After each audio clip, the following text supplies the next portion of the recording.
Classic moment tonight, Chair. We will call the Thursday, February 9th, 2023 Commission meeting to order. All 5 commissioners are present. First item on the order of business is the consideration of approval of the minutes from January 26th. Questions, changes, or comments? I have none. I know there were no comments then either. Good. And they'll stand as approved as presented. Financial statement, Mr. Rupp. Thank you. This is a report of financial summaries for revenue and expenditures for the City of Hayes, month ended December 31, 2022. Revenues in December totaled $10,077,472. That's an increase of $1,239,034 compared to the same period last year. Notable areas of increased revenue: numerous transfers were completed for the year end, including a transfer to airport improvement of $1,050,000 due mainly to CRISA funding. CVB transfer to its sinking fund was increased to $74,947. As you recall, that fund will be used in the future to repay the North Vine corridor bonds. Special highway increased $268,000 due to funding received from the Special Highway Federal Fund Exchange. Bickle-Schmidt Sports Complex miscellaneous revenue was up $79,905 for scoreboards reimbursement from the Special Parks Fund. And residential water consumption was down 3%, with business up 8% in December, leaving total revenue in December up 1%. At year end, total water consumption was up 2%, with total revenue up 2%. Notable areas of revenue decreases: federal government aid fell $10,000 in the public safety equipment levy from last year's receipt of Department of Justice dollars. Expenditures in December totaled $10,681,158. That's an increase of $434,000. Notable areas of increased expenditure compared to December of 21. Airport expenditures grew $1,050,000 for the transfer mentioned above. Airport improvement increased $25,000 for final work on the new fuel facility. Other contractual for IT was up $25,000 due mainly to the New World Public Safety software for courts. Water reserve expenditures increased $113,000 due mainly to continued work on the 2022 water line projects. Notable areas of decreased expenditure: you'll notice several expenditure credits totaling $676,500 in the Capital Projects Fund. These are for expenditures being cleared out for the Arc Park and Bickle-Schmidt Striff projects at this time a year ago. New equipment reserve was down $313,000 for several purchases, like the Batwing mowers for parks, an aerial bucket truck for the service division, and a fire department skid unit purchased a year ago. Special highway budgeted projects fell $248,000 for curb repair and sidewalk rebates at this time last year. Month-to-date general fund sales tax collections were at $774,641. That's a decrease of $147,461 or 16% as compared to last year. Year-to-date, general fund sales tax is at $9,199,044, up $650,276 or 7.6. So we ended the year up 7.6 from a year ago. 6-month average is at 3.98, which was a drop of 9.8% when compared to a year ago. And month-to-date county sales tax collections were at $96,555, and we ended the year with county sales tax collections of $1,113,260. The report of top 10 quarter-to-date sales tax collections by classification was up $23,000 or 1%. Those top 10 represent 73% of the total sales tax collections for the running quarter. Total par value of the U.S. Treasuries is $66.1 million with a weighted average yield of maturity of 2.27. That's up 2% from a year ago. Total balance of the money market account on December 31 was $4 million with a current yield of 2.2. Total investments are up $2,571,635. Finally, you'll find a report in your packet, a summary of general fund revenue expenditure year ended 2022. This is a similar format to what you'll find in the budget. These numbers are unaudited at this point. That's my little disclaimer. There are a couple of highlights to review. Total operating expenditures, which does not include the transfer to commission capital reserves, finished the year under budget by $263,448. Total revenues ended the year $1,488,000 over budget. $742,000 of that attributable to ARPA. I shouldn't type words I can't. That was very good, though. Attributable to ARPA funding, and $650,000 to sales tax that we mentioned above. This contributes to the ability to increase the transfer into commission cap reserves from the budget amount of $2,420,919 up to $2,530,000. And additionally, the unreserved fund balance stays at a very strong $4,839,000, which would contribute to increased reserve transfers for 2023. Make a motion, we approve the December financial report. Second. Motion and a second. Any additional questions or comments? I have one question. Kim, could you tell me on the capital projects fund where it starts with the assets and negative cash flow? Will you just explain that? So the biggest portion of the negative amount of cash in that account right now is South Vine. So that transfer will come with the cash commission capital reserve transfer. Okay. So as long as we have a revenue source identified in there, we can run that negative. Okay. Usually no longer than a year, but so it's our pay-as-you-go system that we use. So. Okay, perfect. Thank you. Kim, on the sales tax, what was the budget that we had? I know we were up 7% for the year. No, that's not for the year. That's for the month. No, it's for the year. Well, we had budgeted 8.9 million. 8.9. We had projected 10.5 and came in at 10.3. So. That's not bad. Now that's total. That's everything. Right, that's everything. Okay, thank you. That's all I have. All in all, good numbers. Yeah, very good. Unaudited, of course. Yes. We'll be here next week. All right, I'll call for a vote. All in favor, please say aye. Aye. Aye. Passes 5-0. Thank you, Kim. Citizen comments for non-agenda items. Consent agenda. Mayoral appointments for approval. Just a CVB appointment. Move approval of the consent agenda. Second. Motion and a second. Any questions or comments on that? If not, I'll call for a vote. All in favor, please say aye. Aye. Aye. Passes 5-0. Okay. Hadley Center Moderate Income Housing Grant Resolution of Support. Colin. Good afternoon, Colin Belzer, Deputy City Manager. So last fall, David Van Dorn, owner of the Hadley Office Center, did apply for a moderate income housing grant from the Kansas Housing Resource Corporation. The moderate income housing grant is designed to meet the needs of moderate income households that may not qualify for federal housing assistance. MIH funds, or moderate income housing, in case I use the MIH terminology. They are awarded to cities and counties to develop multifamily rental units and single-family home purchases in communities with less than 60,000. Unfortunately, the application last fall was not awarded funding, so Mr. Van Dorn is applying again for this cycle. He's applying for the maximum $650,000. So the application does call for renovating the east wing of the third floor of the Hadley building to include 23 one- and two-bedroom apartment units, which is the area in the red. This image does show a full build-out, though, which includes 31 total apartments. And then just some renderings that were provided.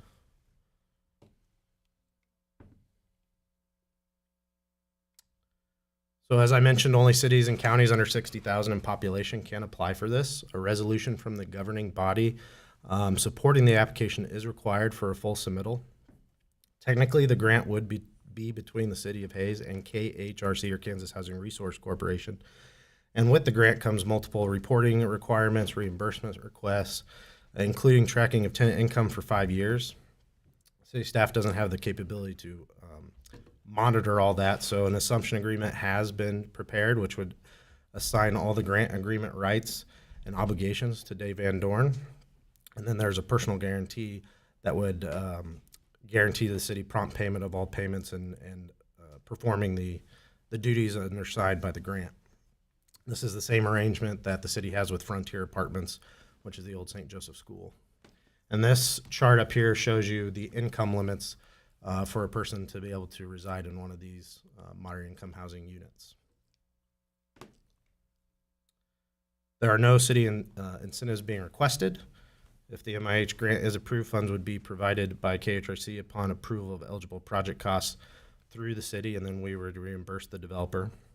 And the developer will agree to indemnify the city for any costs or expenses related to the grant program. Your options are to adopt the resolution, decline, or provide other direction. Our action requested is to adopt the resolution.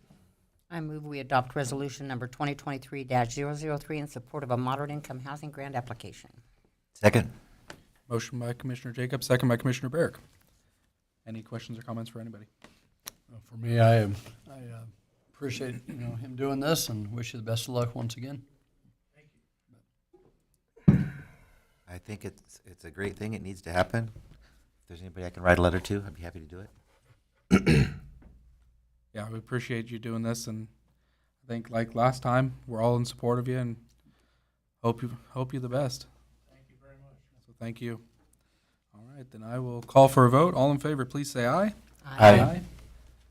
Passes 5-0. Thank you, Colin. Thank you. Thank you, Appreciate it. Dave. Good luck to you. Dave, how many years have you been making investments in our community like this? We really appreciate every single one of those years. Thank you very Absolutely. much. Thank you. Thank you. Stay warm. All right, Brown Property Conceptual Plan Development. Good afternoon, Colin Belzer, Deputy City Manager. And so for the last few months, city staff, along with representatives from Grow Hayes, we've been collaborating with a firm to put together a conceptual plan for the Brown property. Would like to present that to you tonight.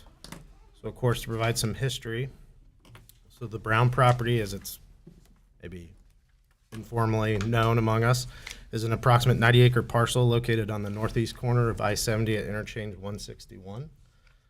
The property is currently in agricultural production but has easy access to Interstate 70 and is prime location for future commercial uses. In fact, the city's future land use map envisions this area being for commercial use. In 2019, the City Commission took action to purchase the property for $800,000 or roughly $9,000 per acre.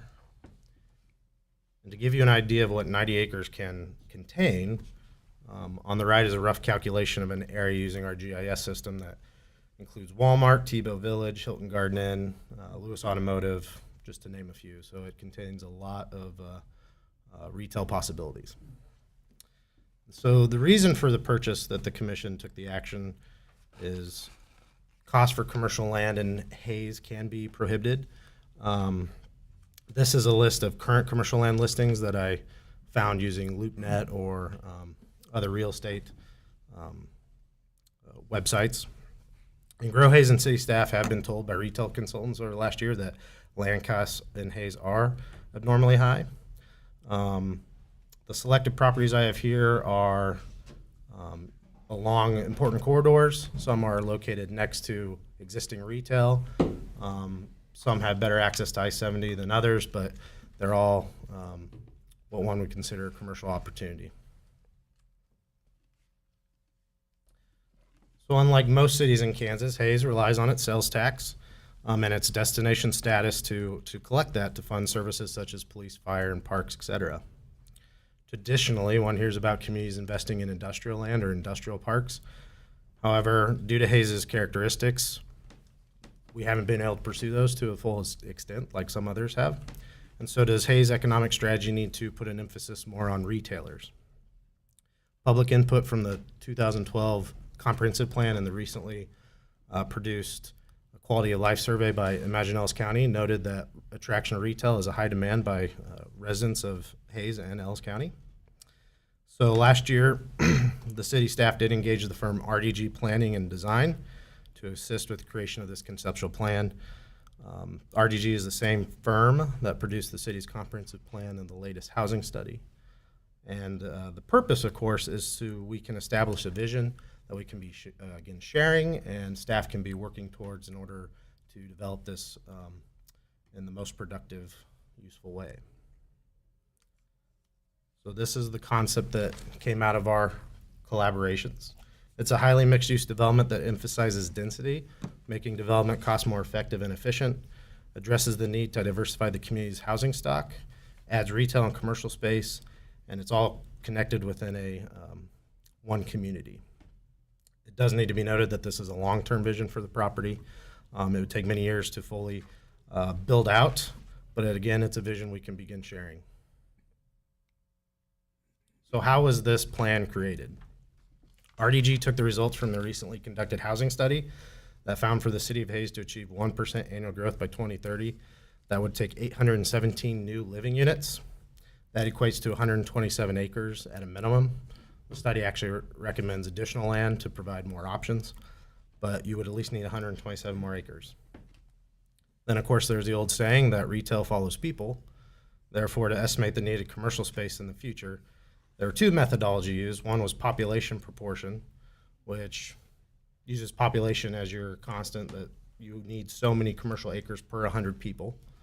And that came out that 48 acres of commercial land is needed by 2030. And the other methodology was residential use, so actually land use, because obviously if you have denser developments, you theoretically should have more people. If you have more spread out, you have less people, so it uses a land use component. And that came to 22 acres.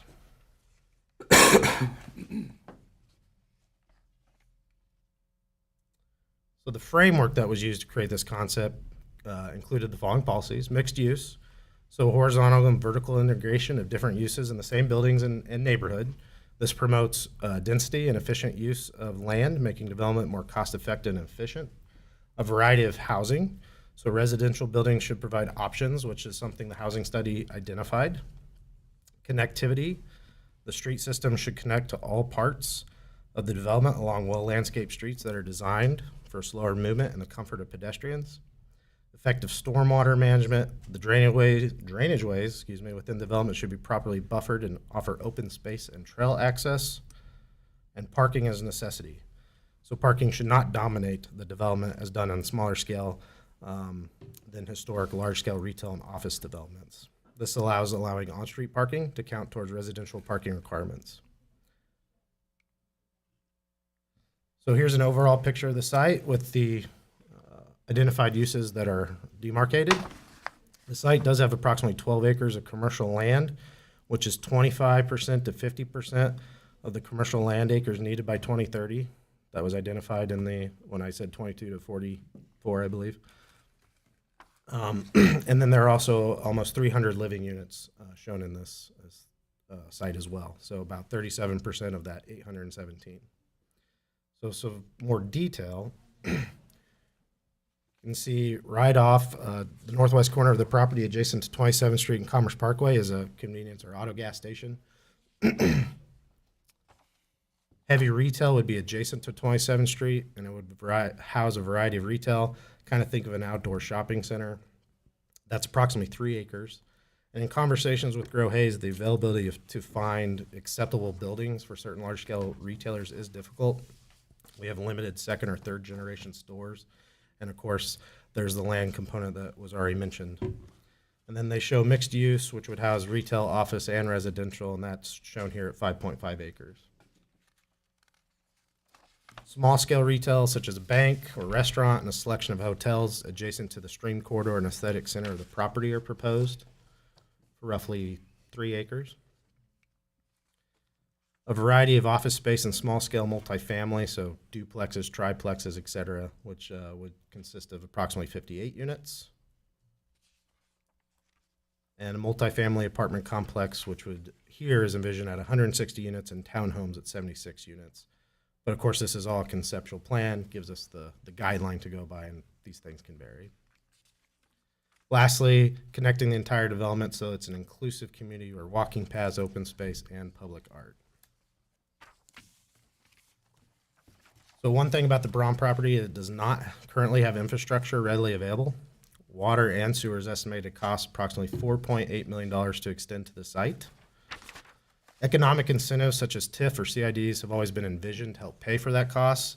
And real-world projections, it would only take a few established properties or establishments on the property to cover that cost. However, a recent federal funding opportunity through the state presented itself. Last month, the state announced a second round of BASE, or Building a Stronger Economy grants, through the Kansas Department of Commerce. Cost to fund infrastructure for development projects is an eligible expense. So we did put an application for approximately $3.575 million. It does require a 25% match, which would be $1.2 million. There's only $50 million available across the entire state, but like I said, it was an opportunity that would be hard to pass up because you're not going to find infrastructure to get that deal all the time or very often. So Colin, Yeah. so if Why did we put in 3.75 million when you just said it was going to take 4.8 to get the infrastructure all the way in?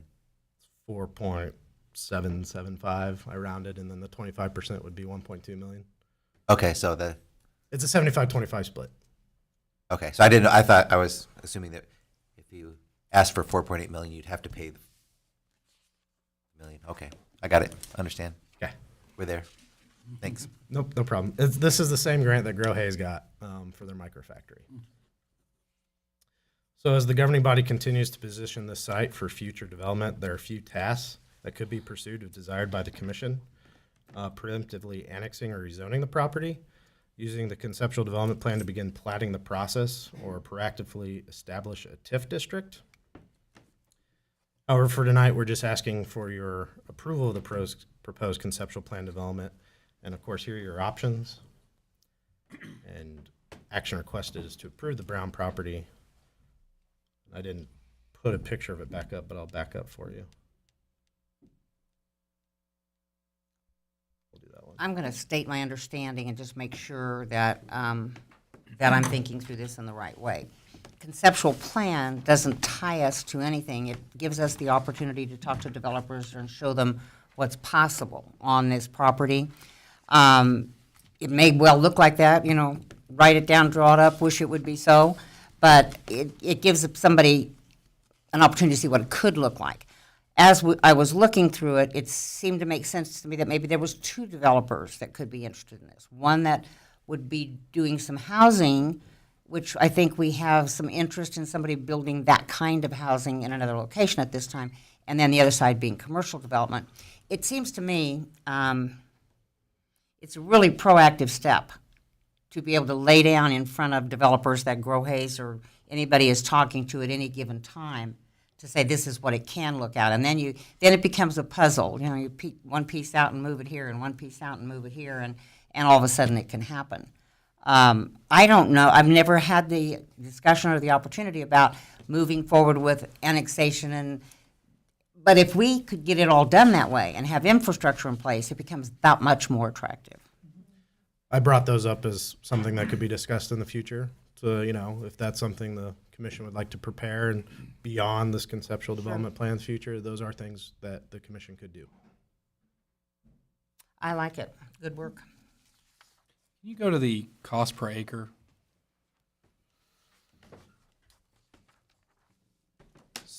And I will note, these are the ones that are just listed. There's other commercial property I know that is, I would say, probably attractive given its location, but I don't know those costs.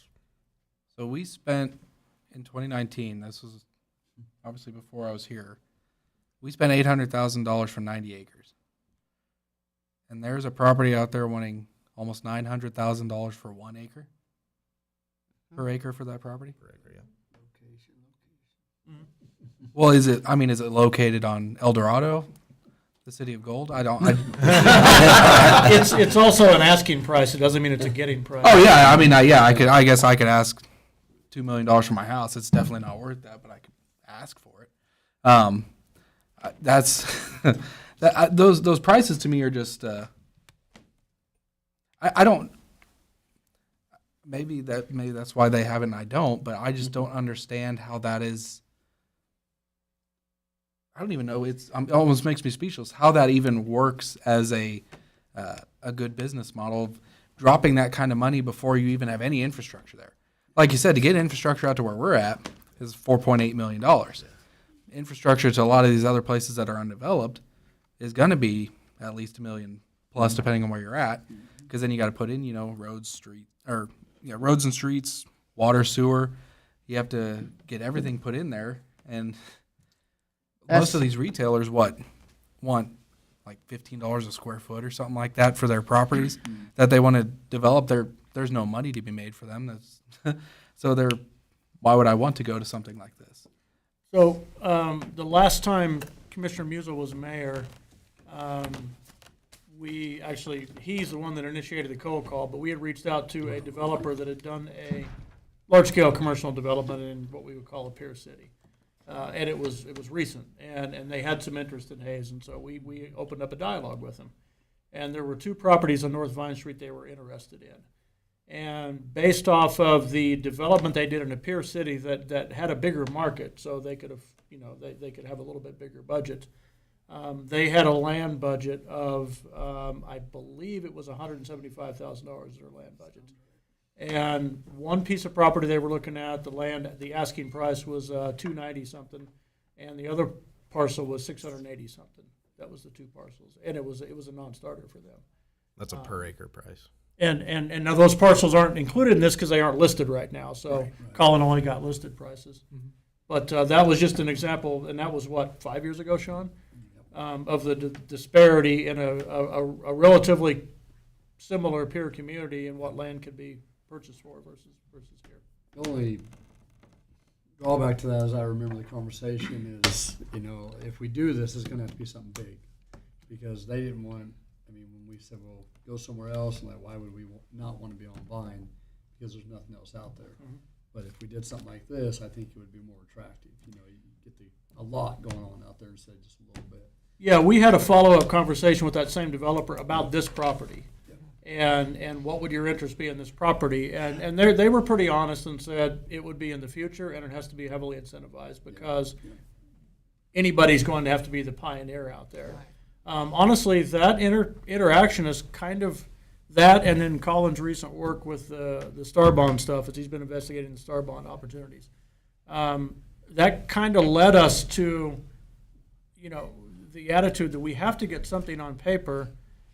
Because right now, even though the developers can visualize things, right now it's just a field.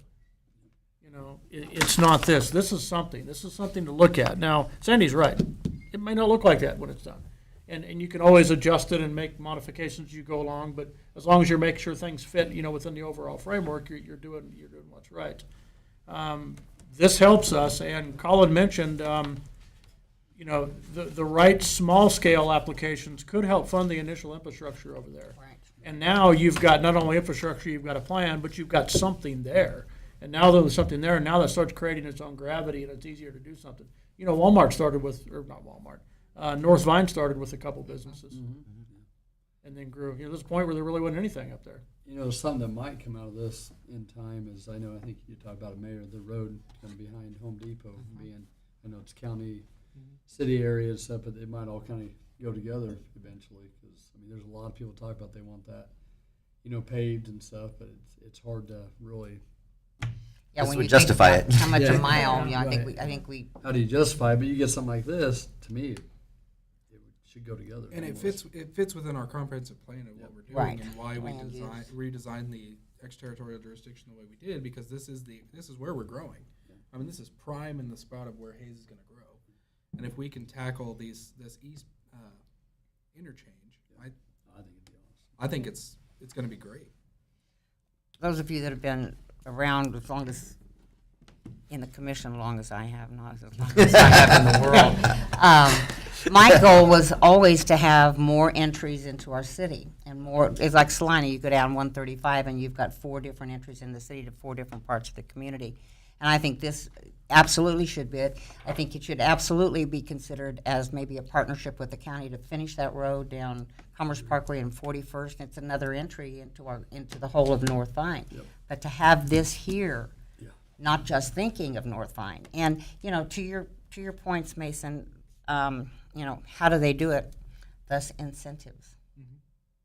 Yeah, and so, you guys have had discussions with your counterparts in the county commission for a while about 41st Street and the desire to pave that. And the question always becomes, where do we pay for it out of? They don't have a big bucket of money laying around. We don't have a big bucket of money laying around. With existing revenues, this is new revenues. This is new property taxes. This is new sales taxes. This is an opportunity for a joint project to capture some of the sales taxes outside of the infrastructure needs here, sales taxes, property taxes, and do some stuff like that. So you're not hitting your regular budgets with it.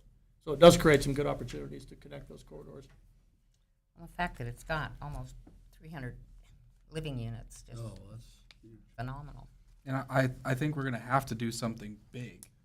If we're going to attract people, they need to see, hey, we're not just like, hey, we'll take one thing here, a couple houses. Things like Doug's doing with tall grass. Yep. And this, hey, we're open for business and we're not slowing down. We're moving forward. I always keep coming back to what Reese said with the, everybody else is kind of hiding. We're sticking our necks out a little bit. This is kind of one of those first steps. So we're moving forward. Colin, would we put up a big billboard that shows conceptual design on the property? Good. That would be great. That would be great. One thing I know we'll hear from the public, and Home Depot's been a huge win for our town, but there was incentives and there was a lot more promised and stuff. And I guess I wasn't on the commission, but what did we learn from that, and how can we guard from, giving away the farm and getting half of the farm back? We learned some good lessons from Home Depot, and I have to qualify my comments in that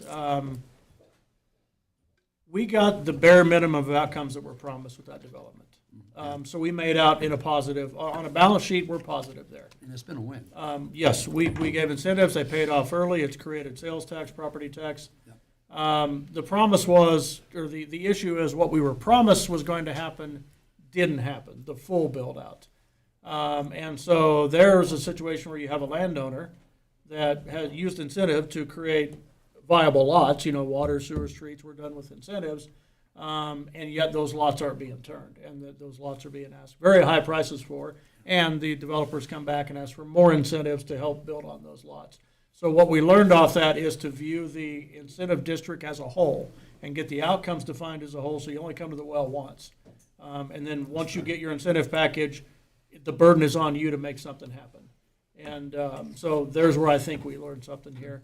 But part of the issue we deal with as a city is, obviously, we want most stuff to be taken care of by the private sector, except for public goods like fire and police and parks and things like that. But when you're dealing with sometimes housing developments and retail developments, you are a lot of times depending on somebody else making an investment in land and then turning that investment into something else in order to derive an outcome. Well, we depend on those outcomes. Colin's, put it out there that we depend on sales taxes. Sales taxes are industry here. Aside from education and healthcare, sales taxes are industry. But we're in a position to where we depend on somebody else to make an investment and then determine how much that investment is worth to me to sell, and then turn around and sell it and whatever incentives we can do. And sometimes that market gets broken. The nice thing about this is we don't make money off of selling land. We're not speculators. We only paid $9,000 an acre for this, and if we gave it away, the community's better off, because we make money on property taxes, we make money on sales taxes, and those monies just keep coming in every year once you sell that land. So our revenue model is different on what we think is important and what's important for the residents of Hayes. So we can have some different negotiations with possible retailers and developers on this property that we can't have when we're dealing with somebody else's property. I may have a little bit of a different take on the Home Depot property. Am I disappointed? Absolutely. We're going to have other stuff, but we got what we contracted, and it paid off early, and we paved a road with excess funds from it. So I think it was a win for us, and I think we shouldn't forget that. Now, should we think about that as we move into another project? Sure. But there are developers all over the place, as I spent 40 years in banking scene, but all of us have had come to the table, and the gentleman from Grow Hayes as well. They're game players. They're developers that are going to get everything they possibly can, and they've learned well over the last 4 or 5 years. The incentives have gone crazy, and if we want to play in that sandbox, we're going to have to be ponying up the same way, just making sure we protect ourselves to the best way we can. And we have people contact us all the time about our peer cities, as Garden City and Kearney, and a lot of things they've grown is because they gave a lot of incentives, and they've turned out great. And if we want to grow, we have to have a lot of incentives and stuff. And I think we've kind of adjusted the way we do our incentives, and I think most of them have been win-win situations and stuff. But I'm excited about this. I just wish it could happen tomorrow. Yeah. But unfortunately, it doesn't. Paint it and make it. Yeah, wouldn't that be awesome? But Colin, it's all on you the next couple months. Get this done, and Doug, Grow Hayes, if you guys get this knocked out. So no, I'm excited. Great work on this, actually. I like it. I really like it a lot. My only question is, and I know Toby mentioned star bonds, the one thing in this whole development, it's out there on its own, on the interstate, and there's not, and one of the things that helps pull some retail, which then helps bring more retail and brings more residents. There's not in this development, a tourist attraction. And I didn't know if that was Well, something you're bringing my next question. that should actually be in there to as one of the starters that then can help bring the other things. I mean, I love what this is. I love that it could be this. That was my only question is, since it's right on the interstate, and that's the thing people are going to see driving by, besides just like, oh, there's houses over there. Is there something immediately that could be put up that would be? some That's a sort of- requirement of the Star bond. But does it have? It is. But Right. does it have to be new and on the property? And the reason I asked that question, was enhancing Sternberg in some way, is the proximity good enough? Is there? I mean, I'm looking around because I know nothing about that. Well, I think that's a broader discussion. Okay. The short answer is yes, but it's a broader discussion. To Risa's comment about the attraction, there wasn't an attraction because this is just between different types of residential, commercial, business, and housing. But any sort of attraction is easily insertable. That's the nice thing about this concept, is it's easy to insert an attraction, depending on what size and composition of the attraction, to insert that and then either shift or delete some of what's in there. So yes, that change is easy to be made in the future. And we are doing some work, mostly Colin.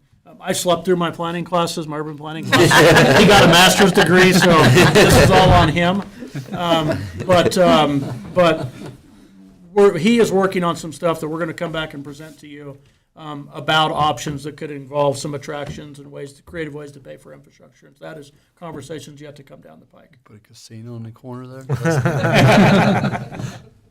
And I know what Reese is saying, that trying to draw people off the interstate, attracting them there, but I think that this provides a great option for all the housing that we're adding and we're growing to the east, that you have retail that people could easily assess from that direction versus having to go all the way back through town. So, Absolutely. yeah. The area around it is also prime residential property. Oh, yeah. When you look at the property to the north and Yeah. to the east, that's perfect residential development ground. It's relatively flat, not a lot of contours, easy to develop. There are a few oil and gas applications out there, but there's a lot of room for residential growth out there. Doug, is your phone ringing now with developers? Anybody calling you yet? Yeah. Now that this has been released, it's just been going crazy. Yeah, I bet so. That's good. If you go back to the motion, I'll make the motion. I'd be glad to. Yeah. Or you're making a motion. Yes. I move we approve the Brown property conceptual plan development as presented today. I Second. second. She seconds. Motion by Commissioner Jacobs, second by Commissioner Cunningham. Any additional questions or comments? Let's get going. Make the sign. It's exciting that we can, another thing that we're going to move forward on. Yes. I think we're all tired of waiting. Let's get her done. Okay. I will call for a vote. All in favor, please say aye. Aye. Aye. Passes 5-0. Thank you, Colin. Thank you, Colin. Good stuff, all of you that worked on it. Glad you were awake. I'm very excited. Do we know when we're going to hear about the grant? March-ish, I believe. Okay, awesome. We'll be waiting for that call. Yeah. Fingers crossed. Commissioner comments and inquiries. Commissioner Cunningham. I have spent a lot of time recently with different departments within the city, and I just want to make a comment on the Parks Department because that's where I was today, and very impressive. All of our departments are impressive, but I was just amazed at how much they take care of and all the different parks in town and the maintenance involved, the sidewalks that they clear. It's impressive. So, thank you to them. It's kind of cool how many trees they plant. We're out here in Yes, the middle of the that too. treeless plains. Mhm. Planting Yes, 1,000 trees every year. right? Commissioner Bear. I just love our fluctuations in our climate and temperature, going from 10 degrees to 55 degrees. I appreciated over the weekend that I got to go do a 5-mile hike, and so I'm enjoying the weather. It is still winter, so I'm looking forward to that, and looking forward to a fun sort of Super Bowl and Valentine's Day kind of weekend. Oh, yeah, there's a game. There it is. Commissioner Jacobs. I'd just make a comment again about all the things that are happening in this community. You know, I knew this was coming. We saw it ahead of time. We read everything, but to listen to Colin talk about it, you can't help but sit here and get goosebumps thinking about the prospects, the future of this community. And that's not the only thing. You know, we've got the Grove getting ready to start, the housing project.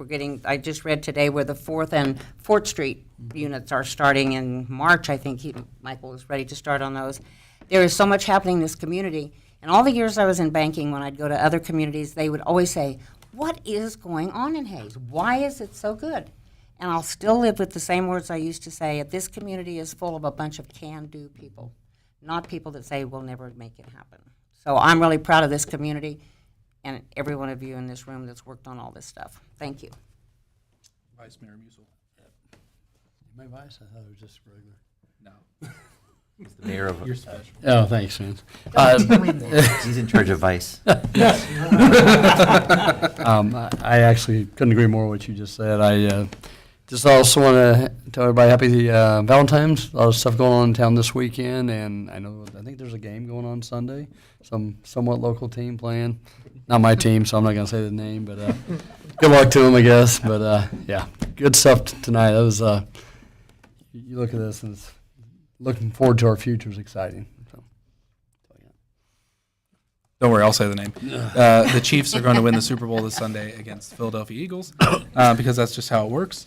So it's going to be an exciting weekend. Yeah, gentlemen, you should. You should. Yeah, gentlemen, ladies, please don't forget each other for your Valentine's Day plans for your significant other. Don't forget them. I think I've made my plans. We'll see. I think my wife's got it planned for me. Yeah, it's we got a lot of good stuff going on, and it's exciting to see that. And it takes the entire community getting together to do it, and we see it almost every week now. Exactly. All these fun things that are coming up, all these exciting things. It's almost a weekly. Hey, what's coming up next? It's exciting. Now we just gotta get shovels in the ground and get her going. Make it happen. Doug. Go Hayes. Let's get going, guys. And I believe Toby has one more thing. I just want to make sure that I pointed out Kate Armstrong. Kate's a planning technician. She was a project inspector for us for a few years, did a very good job, but has an aptitude for planning. So was recently promoted to planning technician. I know she's been working with Colin on this, and you'll see her at planning commission meetings and board of zoning appeals. And as we talk about stuff like this, you'll see her around. She does a good job for us. Awesome. Good for you. Congratulations. That's great. All right, no executive sessions or anything? And we will adjourn at 4:43.